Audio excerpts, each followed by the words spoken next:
The differences between two semiconductor ETFs, SMH and SOXX, are primarily based on their underlying indices and management.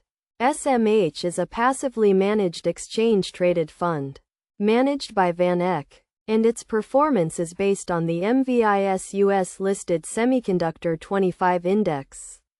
In contrast, SOXX is a passively managed ETF that tracks the performance of the PHLX Semiconductor Sector Index. In terms of return-based performance, SMH has outperformed SOXX over the last decade, with an average annual return of 28.15%, which is 3.7% higher than SOXX. This suggests that investments in SMH have a higher return probability. Additionally, SMH has a lower expense ratio of 0.35%, compared to SOXX's 0.46%, making it a more cost-effective option.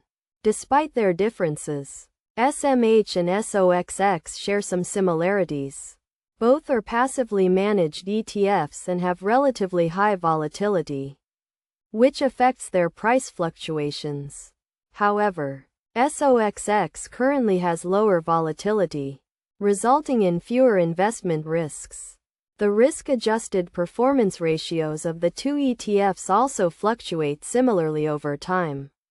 When comparing the two, SMH's higher return-based performance and lower expense ratio give it a slight edge, although SOXX's lower volatility reduces investment risks.